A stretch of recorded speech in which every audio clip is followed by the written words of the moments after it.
My wife cheated on me with her boss, stole $250, $0 from our joint account to buy a house with him, and now she's trying to kick me out of the property in a bitter legal battle. I never saw this coming. Hello everyone. Dear listeners, please share your thoughts in the comments section below. And don't forget to like, share, and subscribe. Now let's begin the video. Using a throwaway for obvious reasons with certain specifics modified to preserve anonymity. I never thought I'd be the guy sitting here, writing about how I found out my wife was cheating on me with her boss, stealing $250,000 from our joint account, and now she's trying to throw me out of the house we bought together. Honestly, it feels like my whole life just flipped upside down in one day. I always thought I knew Sarah. She was the perfect wife, the kind of woman who seemed to have everything under control. But the signs started creeping in slowly, and then suddenly everything exploded. It started about 6 months ago.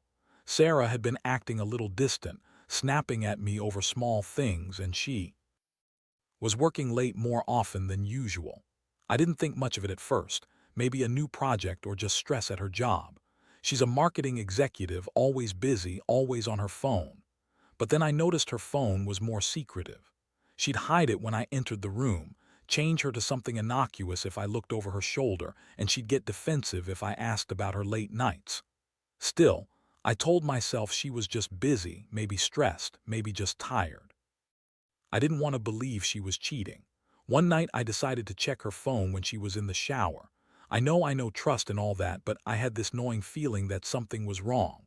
I wasn't snooping for no reason, I just wanted to see if there was any evidence of someone else. I unlocked her phone and scrolled through her messages. What I saw made my stomach drop.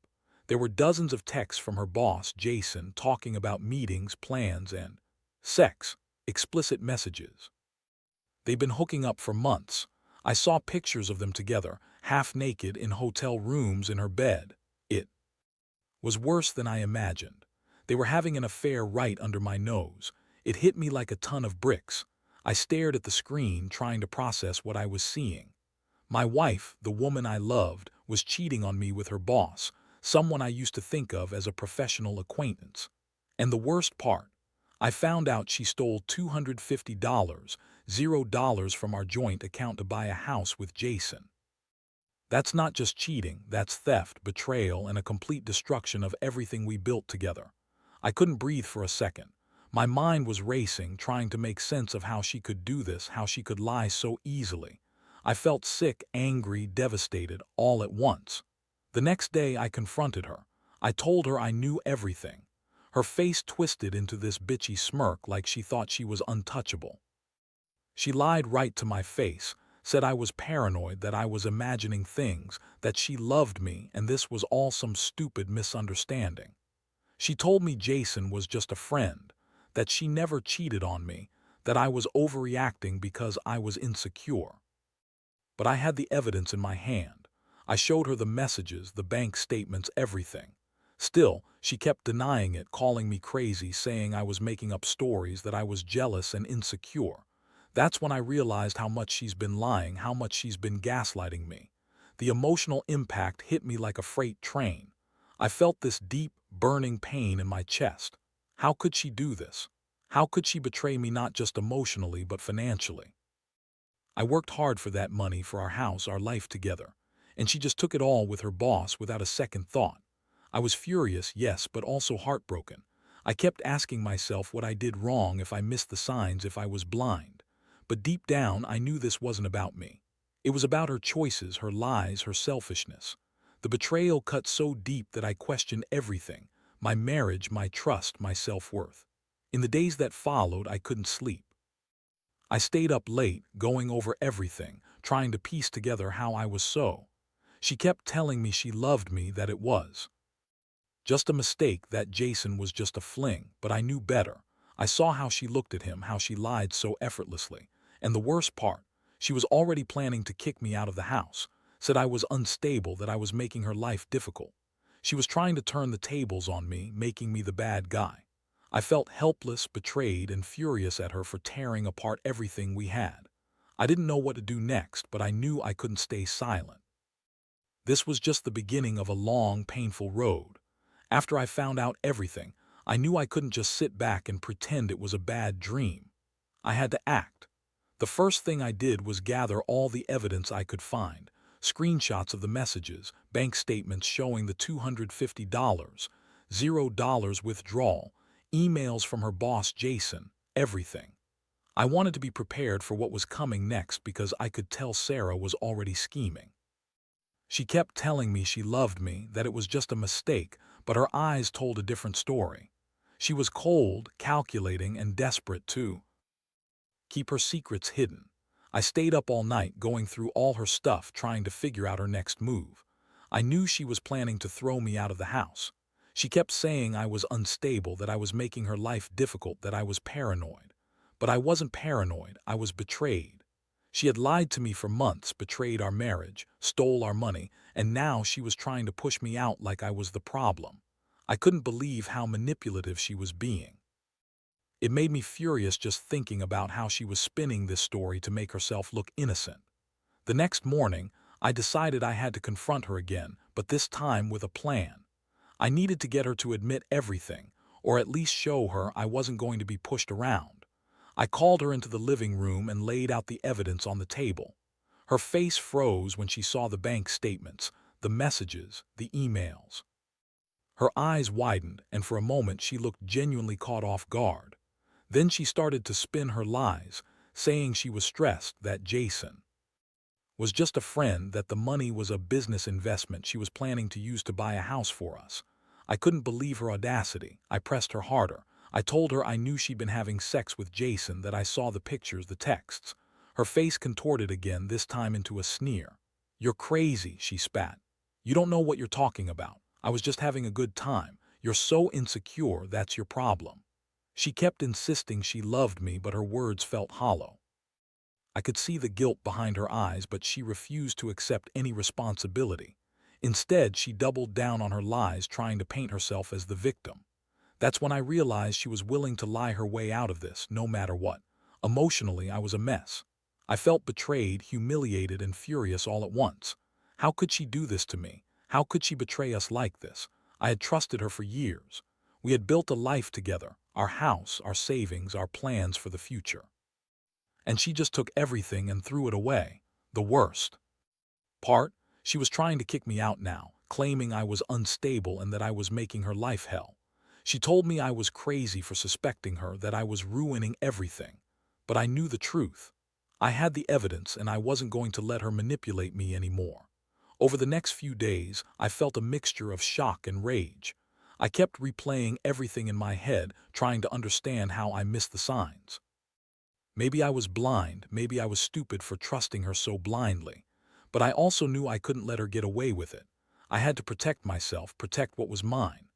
I started talking to a lawyer, figuring out my rights, especially about the house and the money.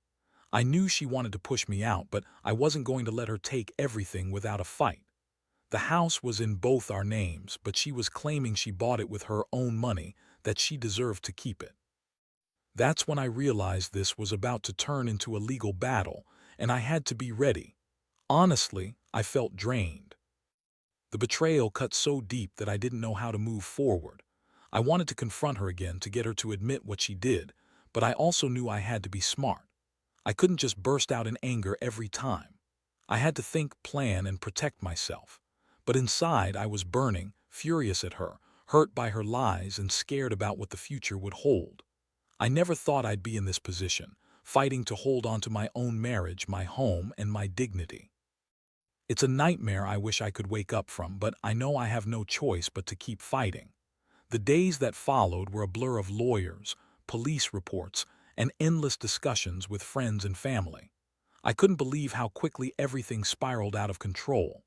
Sarah kept insisting she was the victim, that I was overreacting, that I was just jealous because she was so much better than me at work. She threw around words like crazy, paranoid, and controlling, trying to paint herself as the innocent party.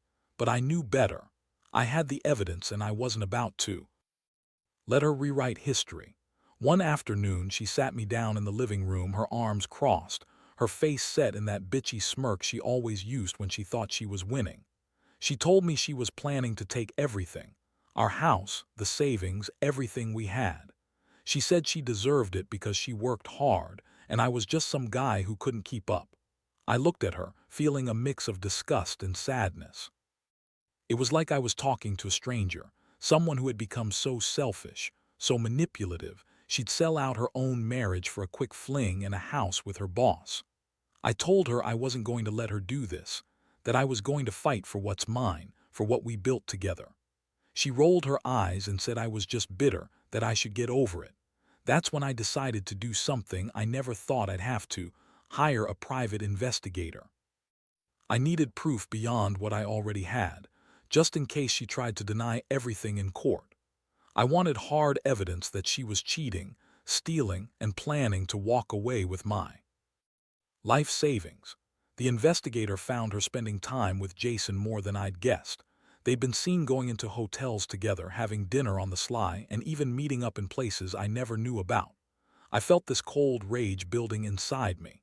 She had lied, cheated, stolen from us, and now she was trying to erase me from the picture. I knew I had to be strategic. I couldn't just storm into a courtroom and start yelling. I had to be calm, collected, and prepared with all the facts. Meanwhile, Sarah was trying to keep up her act of innocence. She'd call me crazy if I brought up the affair, claiming I was just jealous, that I was possessive, and that I was ruining everything. She'd cry, scream, and throw tantrums, trying to make me feel guilty for doubting her. But I wasn't falling for it anymore. I saw through her lies. I knew she was trying to manipulate her way out of this mess, just like she always did when she was backed into a corner. The thing that stung the most was how she turned the whole thing around, making herself out to be the victim. She accused me of controlling her, of spying on her, of being emotionally abusive because I dared to ask questions. She told everyone I was unstable, that I was overreacting, that I was the one causing all the drama. But the truth was, she was the one who had betrayed me, not just emotionally, but financially and morally. And I wasn't going to let her get away with it. I started preparing for the worst. I gathered all financial records, text messages, emails, and witness statements. I wanted to be ready for a legal battle. I knew she was planning to take the house, and I had to fight for my rights. I also reached out to a divorce attorney who told me I had a solid case, especially since I could prove the theft and her infidelity. But even with all that, I couldn't shake the feeling of betrayal. I'd trusted her for so long, and now I felt like I barely knew her. There was a moment when she tried to turn the tables again. She said she was going to tell everyone I was abusive, that I was threatening her, that I was a danger. To her, I was stunned. I never laid a finger on her, never raised my voice, nothing like that. She was just trying to manipulate the situation to her advantage. It made me realize how dangerous she could be when she felt cornered. I had to be careful. I couldn't let her make me look like the bad guy when I knew the truth. Honestly, I felt exhausted. The betrayal had drained me emotionally and mentally. I kept asking myself how I could have missed the signs, how I could have been so blind. But I also knew I had no choice but to keep fighting. This wasn't just about the money or the house anymore. It was about standing up for myself, for my dignity. I realized I couldn't fix what she'd broken, but I could at least try to protect what was mine. I was ready to go to court, to expose her lies, and to bring her actions into the light. I just hoped I had the strength to see it through. The court date finally arrived after weeks of legal back and forth, and I'll admit, I was a nervous wreck. I had everything prepared: bank statements, the investigators' reports, all the messages, and even witnesses who could testify to her behavior. Sarah, of course, showed up with her usual bitchy smirk, trying to act innocent, acting like I was the one causing all the trouble. She threw around words like harassment and abuse, trying to paint herself as the victim. But I knew better. When I took the stand, I laid out everything: the stolen money, her affair with Jason, the hotel receipts, the texts. I could see her trying to interrupt, to spin her lies, but I stayed focused. I told the court how she had lied to me for months, how she'd been planning to leave me, and how she'd stolen our savings to buy a house with her boss. I explained that I had evidence showing her affair and her financial betrayal. The judge listened carefully, and I could see the wheels turning in her mind as she realized I was serious.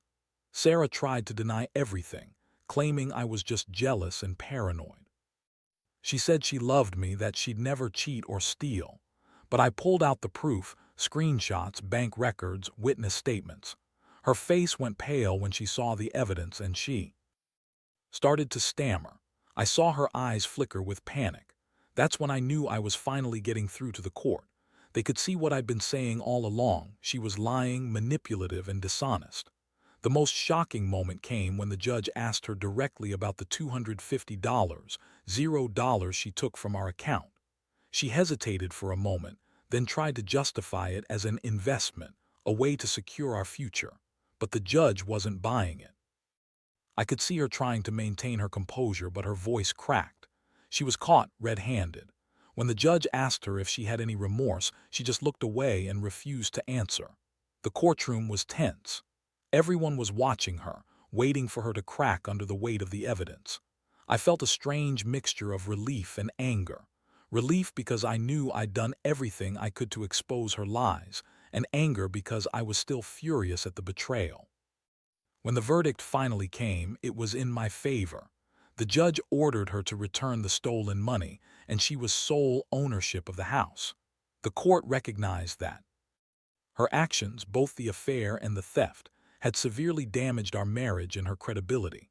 After the hearing, Sarah stormed out, yelling that I was ruining her life, that I was a jealous, controlling monster. But I didn't care. I felt a strange sense of closure, knowing I had fought for what was right. Still, the aftermath was brutal. She moved out of the house, leaving me to pick up the pieces. I was left with a lot of questions about trust, about who she really was, and a deep sense of loss.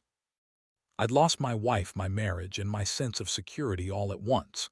In the days that followed, I started to focus on rebuilding myself. I changed the locks, cleaned out her things, and began the process of healing. I also started working with a financial advisor to protect what was mine and to make sure I wouldn't get again. I realized I'd been naive, trusting too easily, believing that love was enough to shield me from betrayal. But now I knew better. I learned that sometimes you have to fight fiercely to protect yourself and your future. Looking back, I can't help but feel a strange mixture of anger and relief. Anger at what she did, how she lied, how she stole from us. But relief because I finally got some clarity, some justice. I understand now that I can't control other people's choices, but I can control how I respond. I've learned to be more cautious, to trust less blindly, and to value my own well-being above all. I don't know what the future holds, but I do know I'll never let someone betray me like that again. And if there's one thing I'd tell anyone reading this, trust your instincts, keep your eyes open, and never let someone's lies go unchallenged. After everything that happened, life didn't suddenly become easier, but it certainly became clearer. The house was mine again, and I had the legal victory, but the emotional scars ran deep. I kept asking myself how I'd missed all the signs, how I'd been so blind to Sarah's true nature. I thought I knew her, but now I realized I'd only seen what she wanted me to see. The woman I thought I loved was a master manipulator, a liar, someone willing to destroy everything for her own selfish gain. The hardest part was coming home to an empty house. The rooms felt cold and silent, echoes of the life we'd shared. I spent days packing up her belongings, piece by piece, trying to process the betrayal.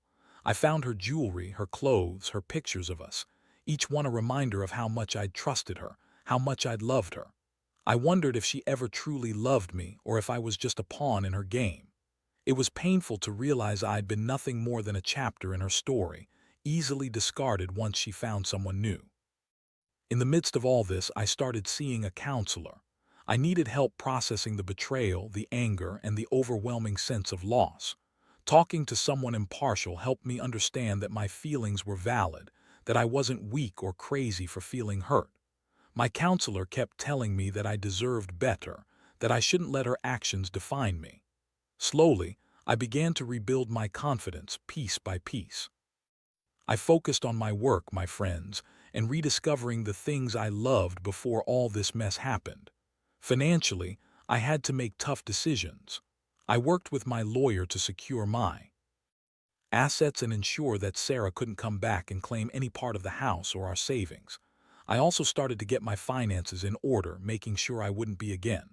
The betrayal wasn't just emotional. It was deeply rooted in money, trust, and security. I realized I'd been naive to think that love and trust alone could protect me from someone willing to steal and lie. From now on, I'd be more cautious, more vigilant. Meanwhile, Sarah was trying to rebuild her life, or so she said.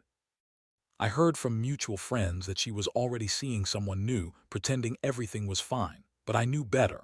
I saw her in court, watched her lie under oath, and knew she'd do whatever it took to come out on top. She was bitter, angry, and determined to win her way. I felt a strange mix of pity and contempt.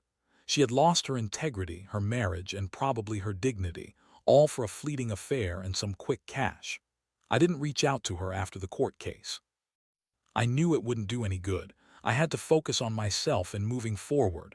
I started going to the gym again, reconnecting with old friends, and even picked up some hobbies I'd neglected. I realized I'd spent so much time trying to build a life with her that I'd forgotten who I was. Now I was determined to find myself again, without her, without the lies, and without the betrayal. Looking back, I see how much I've grown through all this. It's been a brutal lesson in trust, betrayal, and resilience. I learned that sometimes the person you love the most can turn out to be the biggest liar. That money can be a powerful motivator for destruction. And that ultimately you have to fight for yourself, your sanity, your security, your dignity. I've come to accept that I can't change what she did, but I can control how I live from now on.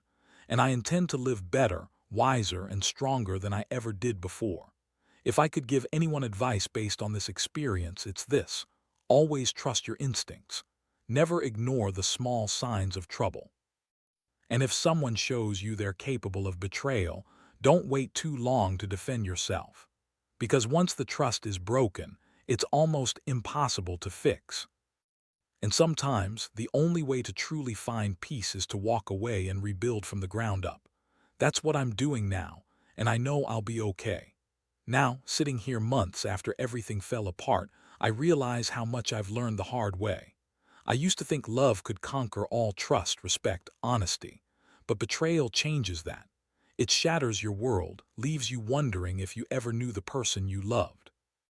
I've come to understand that sometimes people are capable of doing the most terrible things, and the only way to survive is to face it head-on and rebuild yourself stronger than before. The house, which once symbolized our shared future, now feels like a monument to betrayal, but I've turned it into a place of healing. I painted the walls, put in new furniture, and made it my own again. I refuse to let her define what this space means. It's mine now, a new beginning. Every day I remind myself that I don't owe her anything anymore, that I am worthy of respect, honesty, and love from someone who truly cares. Financially, I've taken steps to protect myself completely. I've closed joint accounts, set up new ones in my name only, and made sure there's a clear record of everything. I've also started saving aggressively, knowing that life can throw curveballs. The betrayal taught me that money isn't just about material things, it's about security and independence. I don't want to be caught off guard again. Emotionally, there are days I feel angry, days I feel empty, and days I feel a strange sense of relief. I've learned to accept that healing isn't linear. Sometimes I get triggered, an old song, a familiar smell, a passing thought, and I feel that sting of loss all over again. But I've also started to forgive myself for trusting her, for believing in the good in people. It's part of the process. I've learned that forgiveness isn't about excusing what she did, it's about freeing myself from the pain. In the end, I realize I've become a different person. Stronger, wiser, more cautious, but also more hopeful. I still believe in love, but I know now it has to be built on honesty and respect. I refuse to let anyone manipulate me again or betray my trust so completely. I've learned that boundaries are essential, and I have to protect my own peace above all else. Looking back, I see how much I was willing to give, my love, my trust, my security, and how much she took for granted. But I also see that I have the power to rebuild. I have the strength to move on, and I will. Because at the end of the day, the most important thing is taking care of myself. That's what I want anyone reading this to remember. No matter how deep the betrayal, no matter how shattered your world feels, you can survive, you can rebuild, and you can come out stronger on the other side.